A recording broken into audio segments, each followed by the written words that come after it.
Debtors. So what is the value for 2004?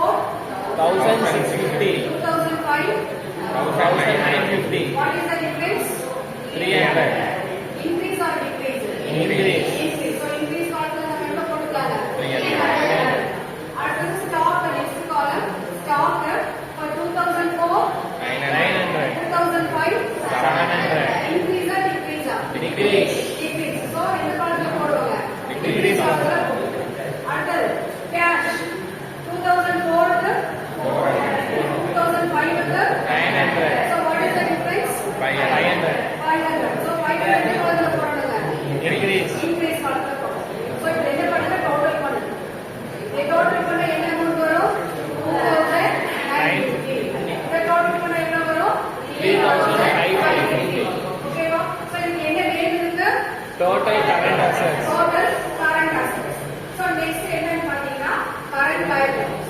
So current liabilities ல என்ன கொடுத்திருக்காங்க? Creditors.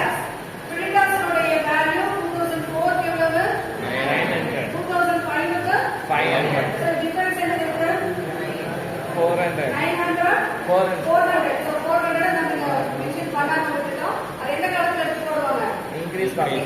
காலத்துல எடுத்து போடுவோம். இப்ப பாருங்க டோட்டல் பாருங்க. அதே சேம் 900 எடுத்து போடுங்க. சேம் 500 எடுத்து போடுங்க. ஓகேவா? So இதுக்கு என்ன நேம் இருக்கு? Total current liabilities. Total current liabilities. இப்போ increase in working capital நம்ம கண்டுபிடிக்கணும் அப்படின்னா எதால லெஸ் பண்ணணும்?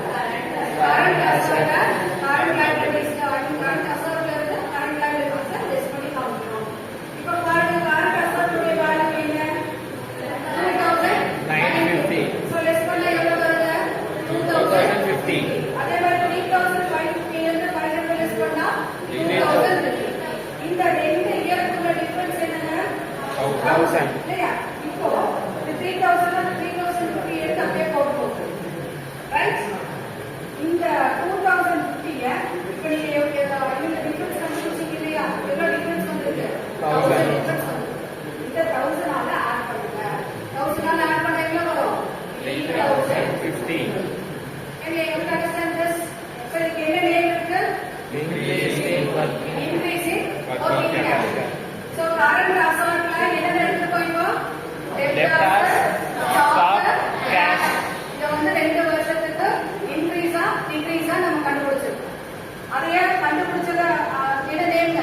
Total current assets. அடுத்து என்ன எடுத்துக்கிறோம்? Current liabilities. கரண்ட் லைபிலிட்டிஸ்ல நம்ம என்ன பார்த்திருக்கோம்? இன்கிரீஸா டிக்ரீஸா பார்த்திருக்கோம்.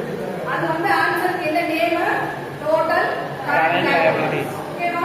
சோ இந்த வந்து வொர்க்கிங் கேபிட்டல் கண்டுபிடிக்கணும் அப்படினா கரண்ட் அசெட்ல இருந்து கரண்ட் லைபிலிட்டி நம்ம என்ன பண்ணி காமிக்கணுங்க?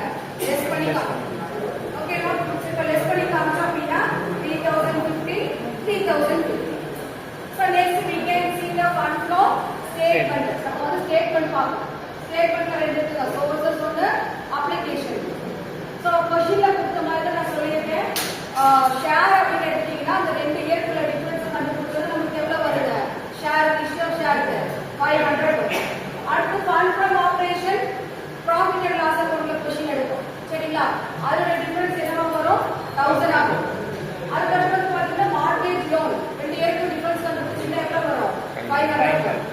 அடுத்து வந்து பாத்தீங்கன்னா purchase of land அது வந்து சம்பளம் நம்ம கண்டுபிடிச்சிருக்கோம்.